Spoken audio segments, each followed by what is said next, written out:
So this definitely isn't one of my proudest moments. Definitely a story time that I look back on and I'm like, oh wow, I was pretty dumb back then. So I hope you guys enjoy this. Leave a like for my pain and let's get into it. Also, after this video goes up, I'll be live streaming, so come check that out. So today's story time all takes place when I was 18 years old. Now at 18 years old, I was actually pretty straight edge. Wasn't really drinking, smoking, doing anything. I was on kind of a big tea break, just kind of focusing on YouTube, focusing on just a bunch of other stuff in life. And that's also where I'm at now. But yeah, back then was one of the first times I ever really like quit everything and just kind of, stayed on my sober shit, you know what I mean? And yeah, I wasn't doing anything. No weed, no alcohol, just very, very straight edge. And I was just living life, right? It wasn't too bad. Everything was good. Well, one day I'm in my room editing a video, just, doing what I normally do, as I do in most of these stories. And like most times, somebody texts me. On this day in specific, it was my friend Justin. My friend Justin texted me, and he said, "What's the move?" And I replied, and I said, "I don't know, man. What is the move?" He's like, "I don't know, man. I just want to do something tonight. You down?" I was like, "Of course, bro. Let's kick it." So Justin came over to my house and kind of just watched me finish up my YouTube video and upload it. And then after that, me and Justin went out for a little bit and got some food. And while we were eating at this restaurant, our friend hit us both up. We'll call him Nathan. Nathan texted me and Justin in a group chat that we were in and asked us to come to his house tonight because he was throwing a little bit of a party.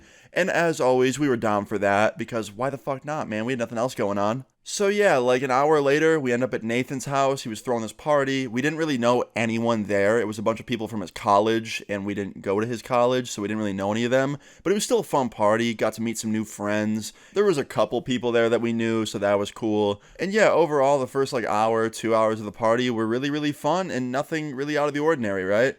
And then about 2 hours in, 2.5, I start getting pretty hungry. Real hungry. I don't know why. I had just eaten dinner like a couple hours prior with Justin, but for some reason I just had a huge appetite all of a sudden, and it was specifically for dessert. I wanted something sweet. I wanted something that was, going to be sugary and not good for me. So I went up to Nathan and I was like, "Yo, do you have anything sweet in your kitchen?" He's like, "Yeah, dude, go look. There's definitely something in there you could eat." And I was like, "All right, cool." So I strayed away from the backyard where all the party was happening, and I went into Nathan's house where really nobody was because the party was in the backyard. I went into Nathan's house. I went into the kitchen. Like I said, no one was in the kitchen, so I was kind of free to just like go through all of his cabinets and find and steal food in peace. And yeah, I'm just doing that, right?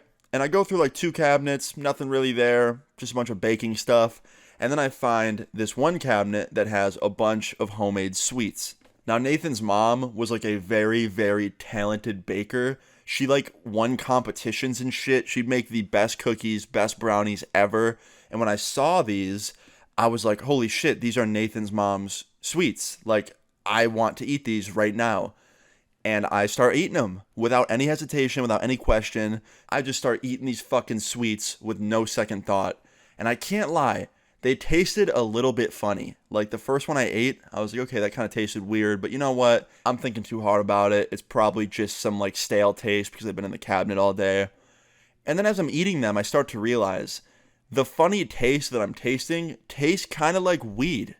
And I was like, huh, that's really weird. Why do these taste like weed? And at this point, I've eaten like 3.5 of these brownies, right? Like I've eaten a shit ton.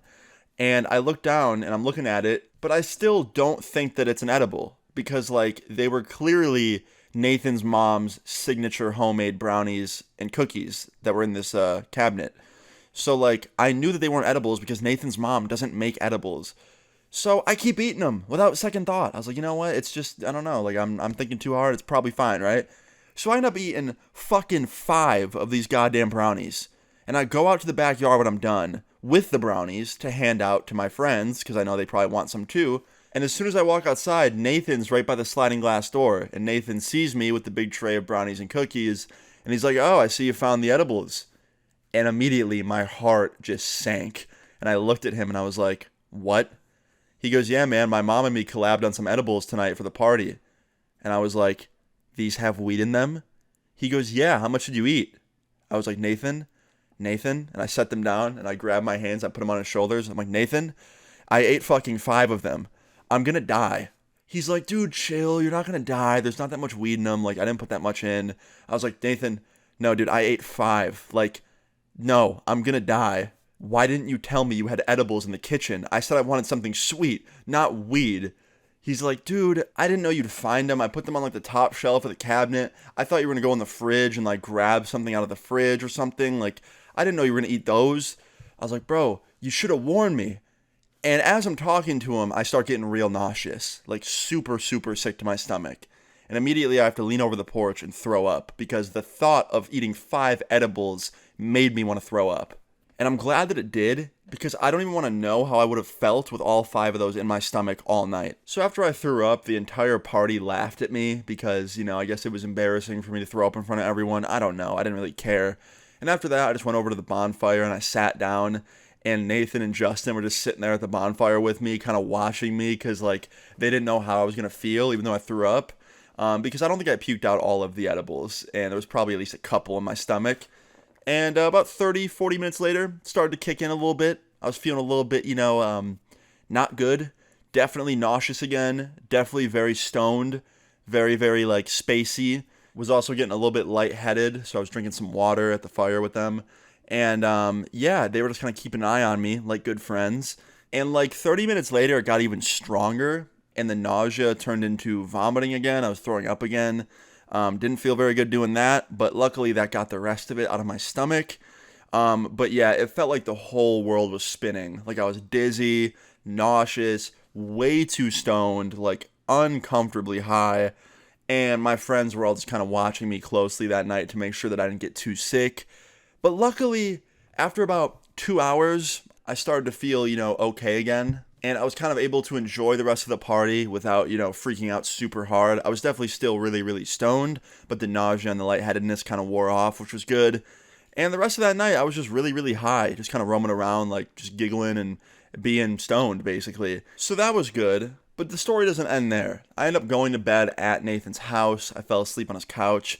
Woke up the next morning to Nathan's mom waking me up, the one that made the edibles, apparently. And the first thing I ask her when she wakes me up, she literally tapped me awake, and I open my eyes, and I go, "Hi, Nathan's mom." She's like, "Hey." I go, "Did you make edibles last night?" And she goes, "Yeah, I did. I did with Nathan. He wanted some for his party, so I helped him out." I was like, "Those looked so much like regular brownies, I ate 5 of them." And she goes, "Oh, no, honey, are you serious?" I was like, "Yeah, I got a little bit sick." She goes, "Are you okay now?" I was like, "Yeah, I'm good." And she goes, "Okay, good, good. Are you hungry?" I was like, "Yeah." And she goes, "Okay, great. I'm going to make you some breakfast. What do you want?" I was like, eggs?" She goes, "How about eggs and French toast?" I was like, "That would be great." She was like, "Okay, cool. I'll make that right now with no weed in it. Don't worry. Not going to give you any weed. I'll let you know when it's ready, okay?" I was like, "Sounds good." So yeah, Nathan's mom made me a very nice big breakfast to make up for, making very, very, convincing edibles, I guess. It wasn't her fault at all. My dumbass ate 5 of those things with no second thought, even though they tasted like weed. So yeah, that's definitely my fault, not hers. But it was still a very nice gesture of her to make me a big breakfast and take care of me like that. So shout out to Nathan's mom. She's the GOAT. Anyway, guys, yeah, that's the story time of how I ate way too many edibles, got way too high and sick, and ended up making it through. Yeah, guys, moral of the story is, just don't do the shit I did in this story time, flat out. Yeah. Anyway, guys, hope you enjoyed the story time. If you did, please leave a like on the video. I'd really appreciate it. Feel free to leave your story times in the comments down below, and subscribe if you're new. I'll see you all later. Peace.